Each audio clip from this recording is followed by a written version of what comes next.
Assalamualaikum warahmatullahi wabarakatuh. Bismillahirrahmanirrahim. Alhamdulillahirabbil alamin.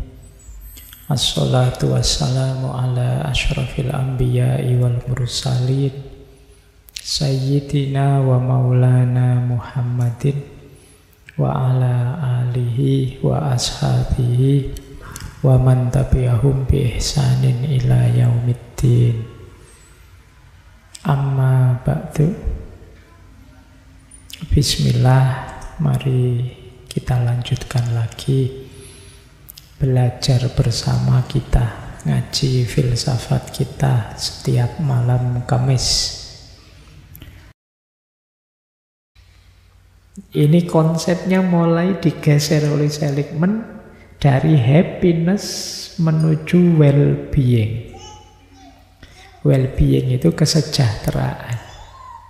Kalau dalam bahasa Indonesianya, meskipun saya tidak tahu pas atau tidak kalau dimaknai kesejahteraan. Jadi kalau happiness, kebahagiaan. Seligman ini tidak puas dengan konsep sebelumnya.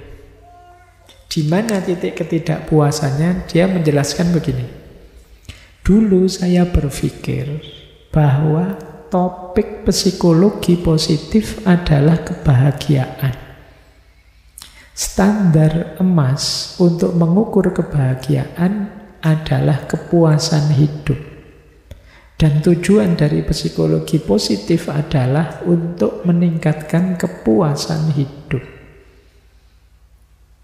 Sekarang saya berpikir bahwa topik psikologi positif itu adalah well-being, kesejahteraan. Bahwa standar emas untuk mengukur kesejahteraan adalah flourish. Flourish itu perkembangan, pertumbuhan.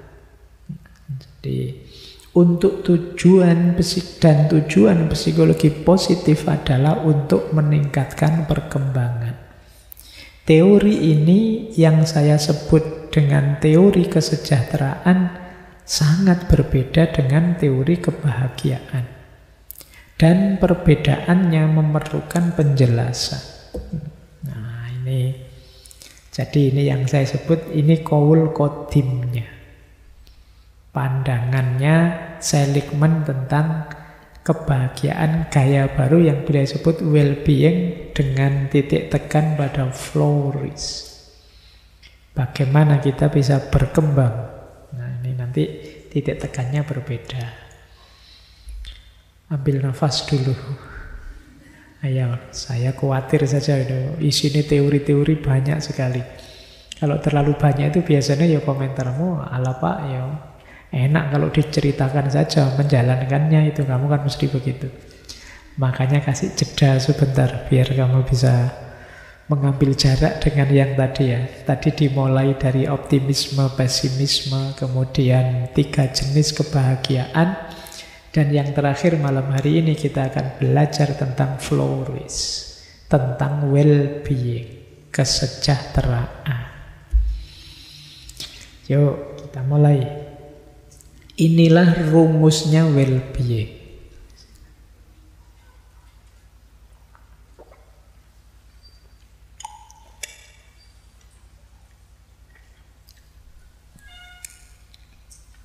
Seligman menyebutnya PERMA. PERMA itu ya singkatan dari 5 hal. Kuncinya well-being adalah positive emotion. Yang kedua engagement, yang ketiga relationship, yang keempat meaning, dan yang kelima accomplishment atau achievement. Kita belajar pelan-pelan ya. Nanti dijelaskan satu-satu, tidak usah khawatir. Ini sebenarnya kan mirip dengan konsep di authentic happiness sebelumnya. Ada positive emotion juga, ada meaning juga. Tapi komposisinya berubah. Tidak 3 yang level seperti tadi, tapi 5 yang saling terkait. Tentu saja positive emotion juga jadi kunci. Tidak mungkin orang puas dengan hidupnya kalau tidak ada rasa senang, rasa positif. Oke, kita awali. Yang pertama, positive emotion atau emosi positif. Emosi positif ini indikator utamanya. Orang yang well-being, yang sudah sejahtera, nyaman dengan hidupnya, emosinya pasti positif. Kalau emosinya masih negatif, masih jengkel, masih marah, masih kecewa, dan lain sebagainya, ya berarti belum well-being. Emosi positif nanti jadi kunci. Orang yang emosinya positif itu kemungkinan dirinya sehat secara jasmani dan rohani lebih besar. Kalau orang isinya stres, terus depresi, terus negatif, terus isi pikirannya, ya gampang sakit lahir dan batin. Maka emosi positif jadi kunci. Carilah, ini tugas untuk teman-teman semua, cari momen-momen yang mendatangkan emosi positif. Jangan dekat-dekat dengan situasi toksik yang menghasilkan emosi negatif. Karena ini salah satu kuncinya untuk kita bisa bahagia dan sejahtera. Kalau di buku diberi contoh misalnya, untuk membangun emosi positif bisa kita lakukan misalnya menghabiskan waktu bersama orang yang kita sayangi. Pak, saya belum ada Pak yang disayangi Pak. Ya emangnya cuma pacar yang disayangi. Kan ada orang tua, ada teman, ada sahabat. Ya kalau nembak ditolak ya kan masih bisa sahabatan aja. Jadi ya paling tidak kan masih bisa berbagi emosi positif. Nah, jadi ya cari, habiskan waktu sebanyak mungkin dengan orang yang kita sayangi, biasanya bisa membantu kita memunculkan emosi positif. Misalnya kayak teman-teman, tadi saya cerita tentang kelelahan batin. Mungkin kalau kamu sedang lelah sekali di Jogja ini, terus kamu pulang ke kampung ketemu orang tua, sanak kerabat yang kalian cintai. Itu kan kayak ngecas lagi situasi batinmu, kamu segar lagi. Emosi positifnya muncul lagi. Nah, maka bersyukurlah yang masih punya banyak orang-orang yang disayangi. Oke, meskipun ya jangan Pak, kok kamu gonta-ganti pacar banyak sekali, biar banyak emosi positifnya, ya jangan gitu. Itu namanya sakar PDW ya. Ya maksudnya orang tua, teman, sahabat, orang-orang baik. Makanya dulu kita pernah ngaji Tombok Ati, itu diantara obatnya hati adalah wong kang soleh kumpulono. Dekat dan berkumpullah dengan orang-orang soleh. Kenapa? Menghadirkan emosi yang positif. Kalau kalian dekat dengan orang-orang soleh, para ulama, para kiai, itu kan rasanya dekat mereka dingin, adem, emosinya positif. Kalau dekat kalian kan beda, jengkel, pengen itu bedanya. Maka habiskan waktu dengan orang yang kita sayangi. Atau yang kedua, lakukan hobi atau aktivitas kreatif yang kita sukai. Ya secukupnya, tapi ya jangan terus-terusan. Pak, saya hobinya main game, ya secukupnya. Untuk menghadirkan emosi positif saja. Wah, setelah main game sebentar saya seger lagi Pak. Ya sudah, ditinggal, sekarang aktivitas yang serius lagi. Jangan kok terus-terusan main game.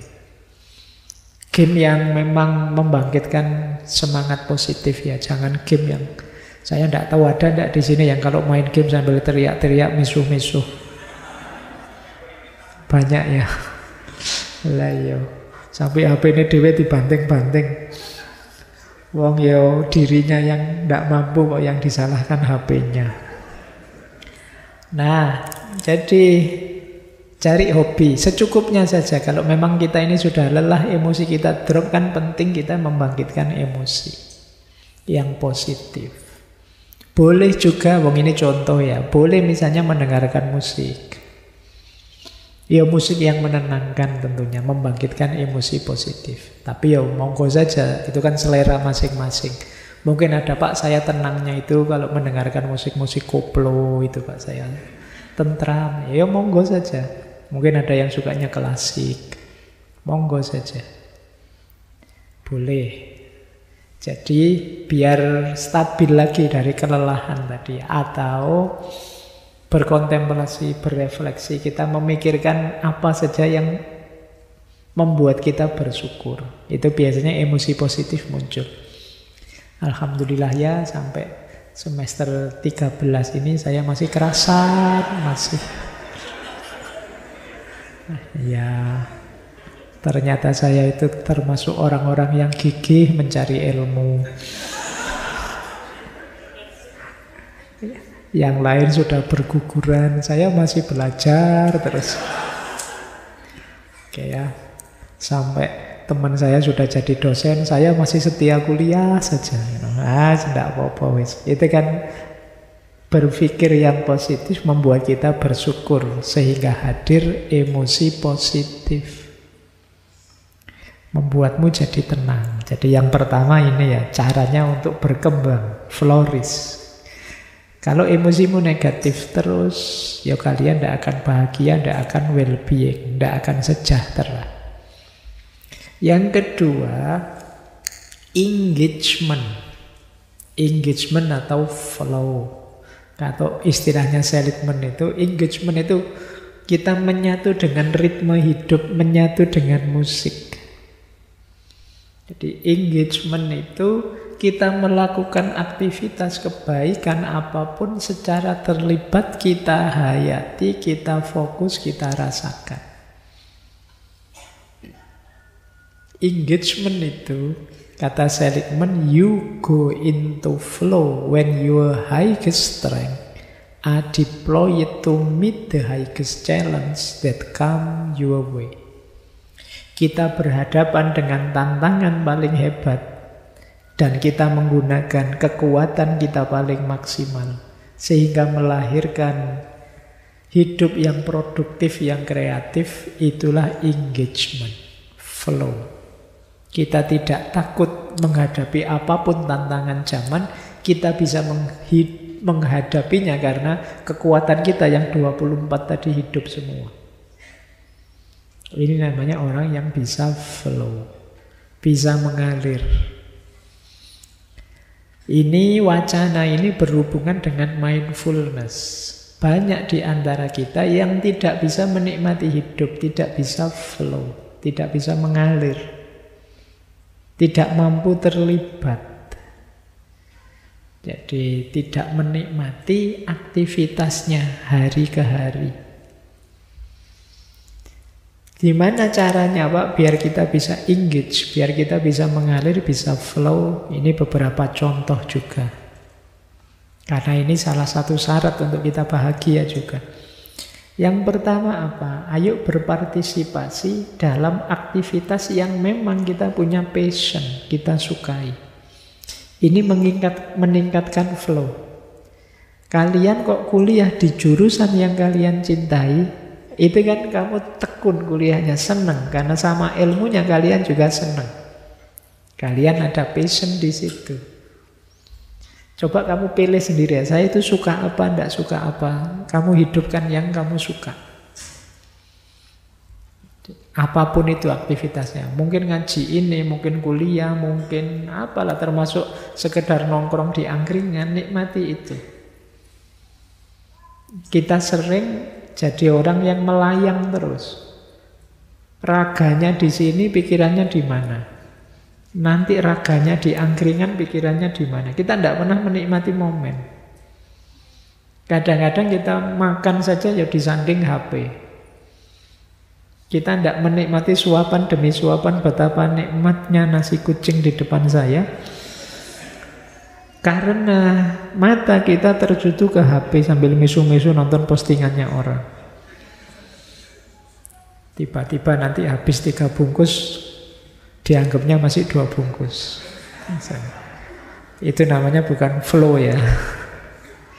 Jadi kalau flow itu kamu bisa menikmati momen demi momen hidupmu. Latihanlah menikmati semua aktivitasmu. Kalau masih sulit, saya kok sulit fokus sih Pak, saya sulit menikmati. Coba latihan, kamu keluar, nikmati situasi sekelilingmu. Kamu amati, kamu perhatikan. Mungkin sekedar sebutir batu, mungkin sekedar satu tanaman. Coba kamu perhatikan detail apa yang ada di sekelilingmu, biar kamu menikmati. Mungkin kamu nonton semut yang jejer jalan-jalan itu, kamu nikmati, tidak usah diganggu, tidak usah usil, biar saja semut. Kamu kan sering usil kalau ada semut lewat itu. Kadang-kadang sadis itu kamu. Semut lewat kamu rontokkan semua pakai sandal itu, seruet. Itu kalau semutnya bisa ngomong keras itu, salahku apa? Kamu kok kejam sekali. Itu yang bisa kayak gitu manusia ya. Tidak ada kepentingannya apa-apa ya kamu usil. Oke, nikmati situasi sekelilingmu biar kamu bisa engage, bisa flow. Kenali siapa kita, passion kita apa, yang bisa kita lakukan apa, yang tidak bisa apa. Strategi ini membuat kita terlibat dalam hidup kita. Kalau kita baik, kita puas bahwa kebaikan itu kita yang melakukan, dan melakukannya kita sepenuh hati. Ini yang disebut engagement atau flow. Membuat kita tumbuh berkembang, membuat kita well-being dan bahagia. Lanjut. Nah, selain engagement, ada pula relationship. Jangan lupa kita ini makhluk sosial. Di antara sumber kebahagiaan kita adalah mencintai dan dicintai, menghormati dan dihormati, menghargai dan dihargai, mendukung dan didukung. Itu fitrah kita sudah sebagai makhluk sosial. Dengan siapa saja, dengan teman, dengan pasangan, keluarga, kolega, siapa saja. Ayo membangun relationship yang baik. Demi apa? Kebahagiaan. Sebagian besar kebahagiaanmu itu kan berkaitan dengan orang lain. Meskipun kamu pinter sendirian di kelas, wah saya tidak butuh teman-teman. Iya, mungkin orang lainnya bukan temanmu, tapi dosenmu. Mungkin juga bukan temanmu, tapi orang tuamu yang menyuplai anggaran buatmu, dan lain sebagainya. Tidak mungkin kita hidup sendiri. Saya ini Pak, introvert tulen. Ya. Saya tidak butuh orang lain sama sekali. Bahwa kamu tidak peduli dengan hadirnya orang lain, lebih asik dengan dirimu sendiri, bukan berarti orang lain tidak punya andil dalam kebahagiaanmu. Hidup kita tetap perlu orang lain, entah lewat pintu yang mana. Jadi ini pentingnya relationship. Maka kita perlu punya skill, kemampuan untuk membangun hubungan yang baik. Di situ ada beberapa contoh, beberapa cara membangun hubungan yang baik. Boleh nanti teman-teman latihan ya, nyari circle yang cocok. Nah, mungkin sudah punya Pak circle kelas Pak, tapi orangnya tidak pada asik. Kamu nyari sendirilah yang asik, yang gimana. Semuanya tidak asik Pak. Lah terus kalau di kelas mereka, saya selalu ditinggal, ya berarti yang tidak asik kamu.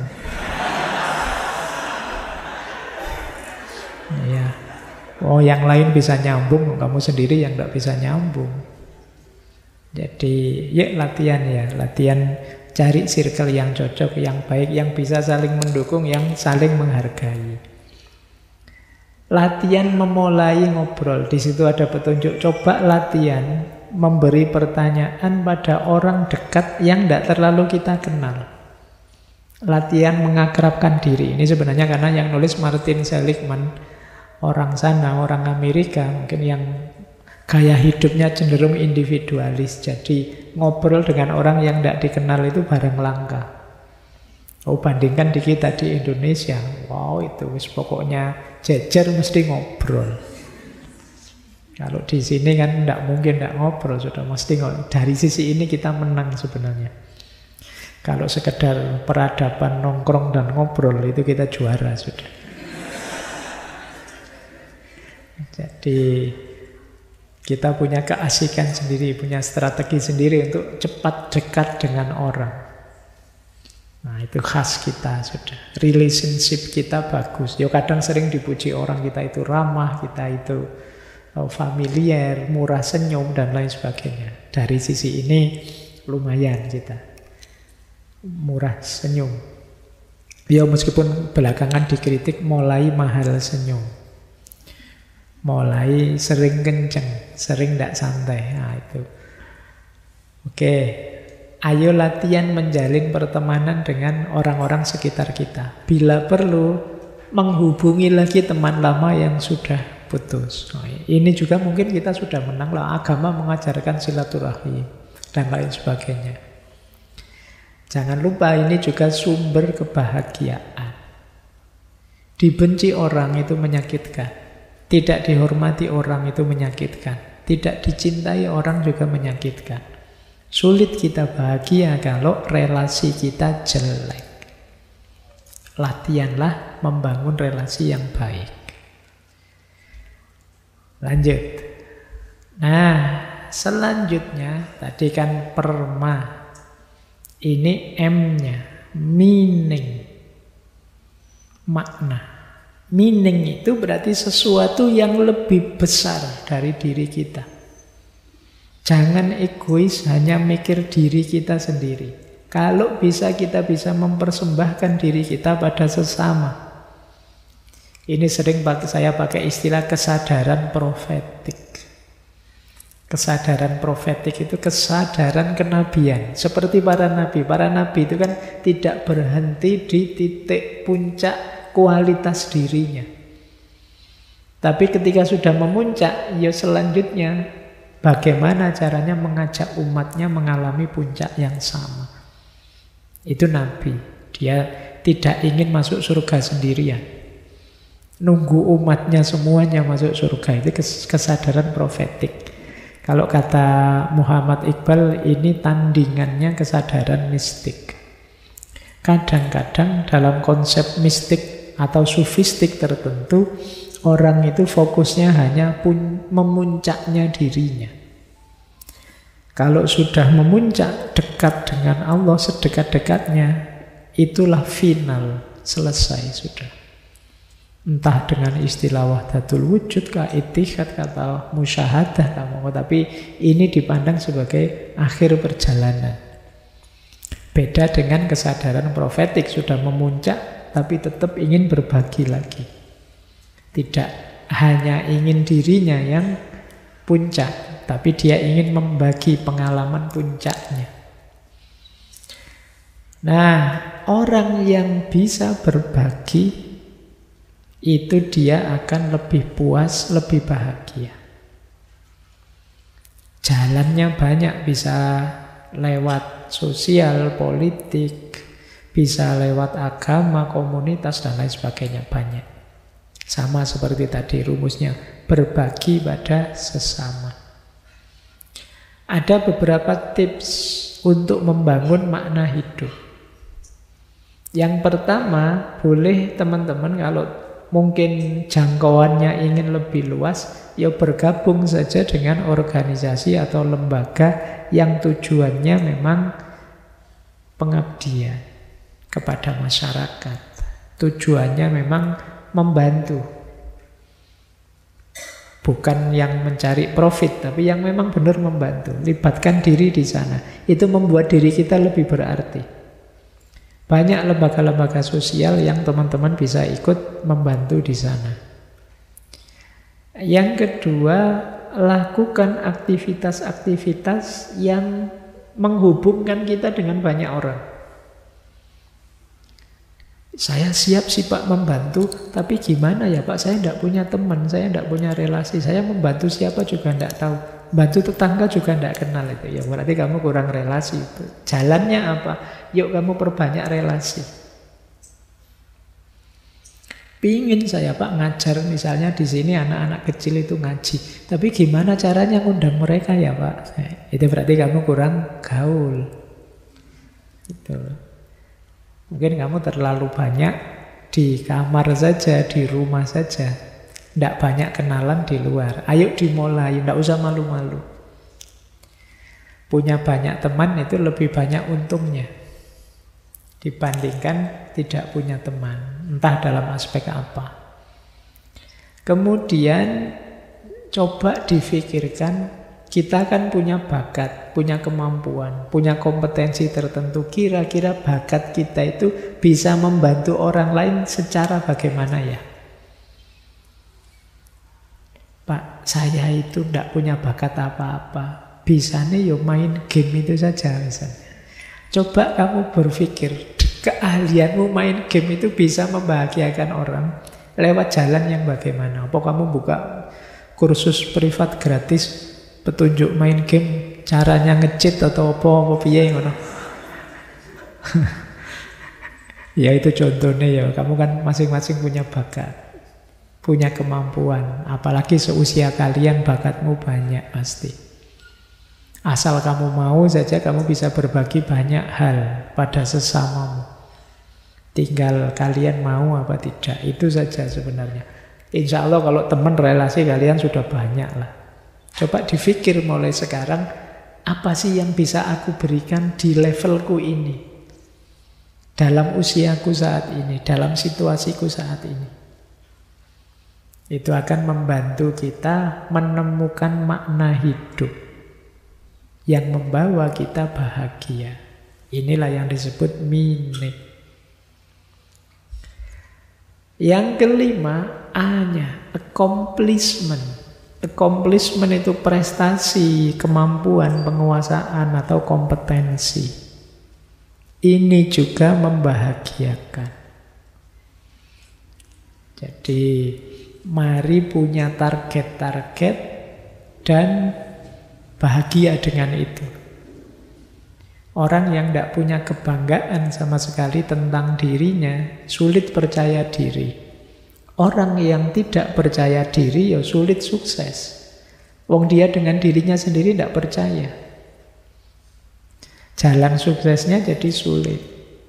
Maka entah dengan cara apa teman-teman carilah kebanggaanmu masing-masing. Buat prestasi, buat capaian, bentuk kompetensi yang baik yang bisa kalian banggakan. Entah dalam bentuk apa. Di situ ada petunjuk untuk membangun prestasi, mencapai tujuan. Buatlah tujuan-tujuan yang sifatnya, ini mungkin teman-teman yang latihan manajemen atau apa pernah dengar istilah ini, SMART. Jadi SMART itu specific, measurable, attainable, realistic, timely. Spesifik, terukur, dapat dicapai, realistik, waktunya juga jelas. Coba kalian target, terus kasih rumus itu. Pak, saya pingin hafal juz amma. Spesifik ya, terukur. 30 juz sehari 1 halaman, Pak. Dan realistis, dapat dicapai. Ya, tidak mustahil Pak, saya selalu ada waktu lowong setelah habis subuh 2 jam. Masuk akal. Dan waktunya jelas. Ya kira-kira 1 bulan saya kira sudah bisa saya hafal. Ini namanya SMART. Targetmu jelas, bisa dicapai, realistis, waktunya juga jelas. Ini memudahkanmu kalau membuat target. Di antara sumber kegelisahan kita kan kesulitan kita menata keinginan. untuk menata keinginan itu, pastikan keinginan kita sifatnya smart tadi. Realistis saja, jangan menginginkan yang di luar jangkauan. Nanti kamu kecewa sendiri. Misalnya kamu cita-cita, yo saya pingin paling enggak 2024 itu ya presidennya saya lah Pak, kalau bisa. Nah, itu namanya enggak smart. Ya mungkin saja sih, ya siapa tahu tiba-tiba ada bencana besar se-Indonesia habis semua garek kamu sendiri. Ya wis dadi presiden dhewe, dadi rakyat dhewe, dadi. Jadi tapi target yang serius ya yang smart tadi, yang attainable, measurable, specific, realistic, dan timely. Nah, untuk kebahagiaan juga kadang-kadang perlu juga kita ingat-ingat sukses kita di masa lalu. Yo, sekarang sih saya memang keteteran kuliahnya, jangan lupa. Tapi saya dulu pernah juara loh, pidato misalnya, level RT 17-an misalnya. Ya enggak apa-apa kan, ya lumayan kan prestasi, ada kebanggaan. Jadi apapun itu jenis kebanggaannya, boleh kamu ingat-ingat dalam rangka apa? Flourish, biar kamu berkembang terus jadi lebih baik. Karena dengan accomplishment ini kamu jadi bangga dengan dirimu, percaya dengan dirimu. Cari cara entah bagaimana biar kalian punya prestasi, punya kompetensi yang bisa kalian banggakan. Itulah perma. Ada yang bilang perma itu ada plusnya. Plusnya ini. Jadi selain 5 tadi, mindsetnya harus optimis. Ada physical activity and nutrition. Kesehatannya dijaga, makanannya dijaga. Jadi lahir batinnya positif. Ini maksudnya itu. Plus jangan lupa tidur. Sleep, istirahat. Ya kenceng terus, ya buat apa kalau tidak ada istirahatnya.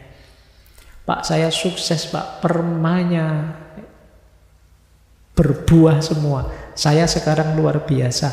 Sayangnya saya sekarang sakit Pak, opname, ya tidak ada gunanya. Sehebat apapun kalian, kalau tidak sehat ya tidak ada gunanya. Maka optimis, jaga kesehatan, physical activity, nutrition, dan jangan lupa istirahat. Wah, kalau saya sudah istirahat terus Pak tiap hari, tidak ada apa-apa yang dikerjakan.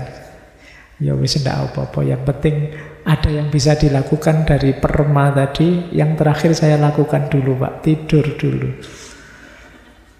Ya wis alhamdulillah kamu sudah mulai pelan-pelan meskipun diawali dari tidur. Ya, jaga kesehatan yang penting ya.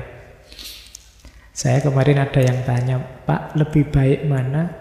Kurang tidur apa terlalu banyak tidur? Ayo kamu jawabnya gimana pertanyaan itu? Ya, bagaimanapun kalau dalam ilmu akhlak, ifrat dan tafrit itu jelek. Kurang atau lebih itu jelek. Yang baik apa? Pas saja. Nah, pas waktunya ngaji tidur. Itu namanya pas, sudah pas waktunya kuliah tidur, ya sama saja.